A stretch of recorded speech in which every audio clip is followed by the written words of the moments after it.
Hey there! Hi. In this video I decided to share with you my little experience with art competitions, because sometimes the outcome of these competitions can maybe frustrate you and prevent you from moving forward as an artist, or maybe the other way around, but regardless, here's my experience so far. Starting with the first competition that was held by XP Pen, because I really wanted that display tablet, not gonna lie. It was back in 2020, it was this one, Joy or Sadness.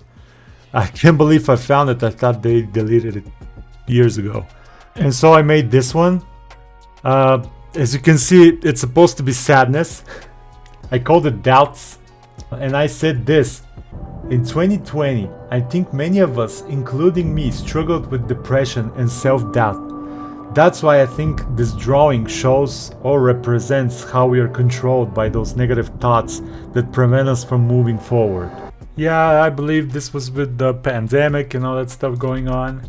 But I was so proud of this drawing that I even hanged it on my wall. But as you probably guessed it, I didn't win this one. But I didn't even expect to win. I'm not some sort of a chosen one to win my first ever competition. You were the chosen one! And so the next one was a DeviantArt. In this one we simply had to draw a character from Arknights. I picked Texas. I don't remember much of this competition. I guess I went with the more realistic approach, and it was a simple portrait, and I guess it's because I was short on time. Now I saw that I was inspired by the contest. I didn't actually participate in. And then we jumped to the year 2022, yet again with another contest on DeviantArt. So what we had to do is just make a fan art from a character from another mobile game called Dislyte. But this time it was different.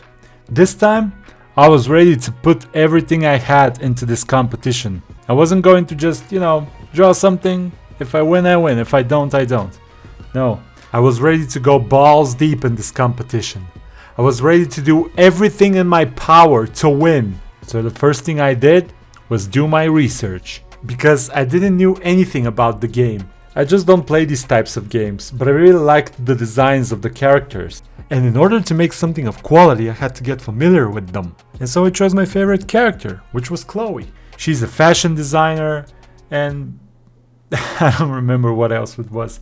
But I thought her design was pretty cool, and she wasn't as popular as the other characters. And so I wanted the illustration to really focus on the character. And the ones that really do this job really well are the splash artists at Riot Games. And so I tried to study some of their workflow to see if I can implement something of theirs into my artwork.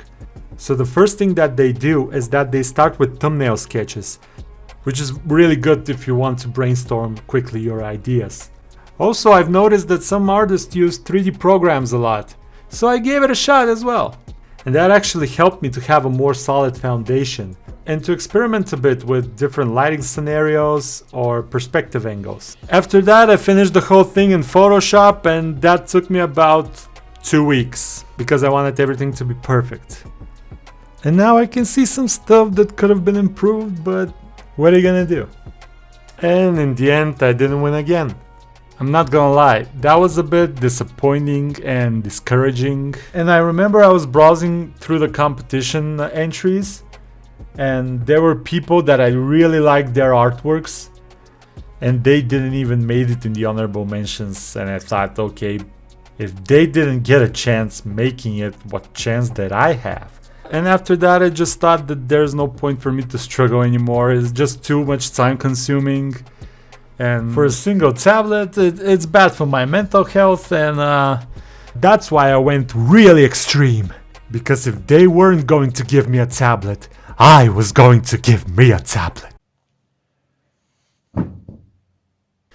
And now I was finally able to draw on the screen. I was done with art competitions. Wait, what's happening? Calling all artists. We're gonna have in January, which we're calling Spawnuary, we're going to be doing a bunch of cool things, but the big one is you can submit your art, and I'm going to pick 4 winners, and each one of those winners is going to get their cover on one of the 4 books: King Spawn, the original Spawn, the Scorched, or the Gunslinger. You will have your artwork as a cover for one of those comic books. Okay, maybe I'll do one more. And for those of you who are not much into comic books and don't know who Todd McFarlane is, he is one of the creators of Image Comics. You don't know about Image Comics? Well, they publish some comics like Invincible, The Walking Dead, Kick-Ass, and Spawn. But wait, we don't stop here. Do you know a character that goes by the name Spider-Man? Yeah, back in the day, he used to have these types of webbings. Straight lines with crosses everywhere. The problem with them is that they looked a bit flat in some angles. And so Todd took those webbings and made them sexier. Now they're called spaghetti webbings and they go everywhere, and they're one of the most iconic things about Spider-Man. And also, he was one of the co-creators of Venom. So as you can see, the guy's a pretty big deal basically. But why are you telling me this? Is probably your question right now. Well, it's because Todd made all of this possible because of one thing. And that's that the guy just never gave up. He never stopped for a second to doubt himself, like most of us artists do. He didn't quit after being rejected by Marvel or DC or any other comic book company more than 300 times. And to think that I was going to quit after 3 competitions? Yeah, I wasn't going to let that happen. And so I started working with the first category, which was the original Spawn.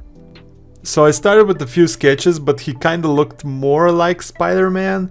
But since Spawn's cape is not just some ordinary cape, it's alive, I decided to use that and wrap him around his cape. That way I can save much on drawing anatomy. Kinda just like what Todd did in his Batman issue. Then I made a graveyard for the background because Spawn is a dark character. And graveyards are dark places. So yeah. Let's just go with the next one. And maybe out of all the Spawns, I think the Gunslinger is my favorite, so I really wanted to do justice with his art. And I really tried many different ideas, but the problem is that they seemed too generic, too like anyone else could think of doing something similar to this. So I decided to do a close-up shot, just to make it more personal for the Gunslinger. And I made the reflections of the clown and the violator on his gauntlets. That way I gave a little nod to one of Todd's covers of the Incredible Hulk. And yeah, that was it. I was pretty happy with it. For the Scorched, I was really hyped up because the female Spawn just looks so cool. But since she's the leader of the team Scorched, which are the other versions of Spawn, I had to think of a way to bring all these characters without having it too cramped up. And so there is a place for the viewer's eye to rest. There is room to breathe. And to be honest, I was super proud with this drawing. I think it's the best out of the 3 that I did. It's definitely my favorite. And that was it. I was done with the contest. I decided to skip on the 4th category. I just didn't feel like drawing Spawn's villains. Finally talk about Spawnuary contest. So we got another message from Todd. I'm just gonna summarize it quickly because it might take otherwise the whole video. Basically what he said is that he's not looking for the best of the best artwork, which meant that my chances just doubled. And the winners should have been picked by the end of January, but since there are so many entries, now we don't know when the winners will be picked. So all I had to do now is wait. And boy did I wait it.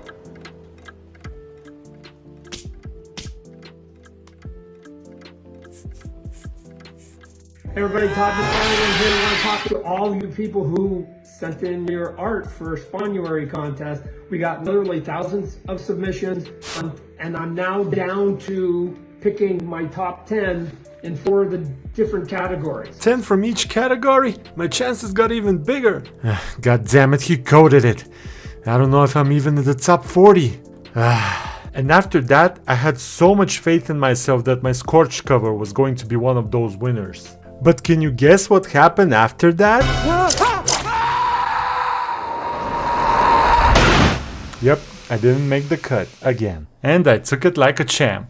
And yeah, it sucked for a bit, but life goes on. And in the end, I learned so much from all these competitions that I've been through. I mean, at the very least, if it wasn't for these competitions, I would have never made these artworks in the first place. But it wasn't only that. I learned a lot from them. For example, the Dislyte illustration. Up until that point, I would have never imagined myself constructing something in 3D space, which later led to even bigger projects. Or trying to make a comic book cover for the Todd McFarlane. To think that he saw my artwork, he just went through it. It's insane. And hey, everyone has different opinions and different tastes. But all of these different experiences definitely made me a slightly better artist than I was before. And that is the most important thing in the end.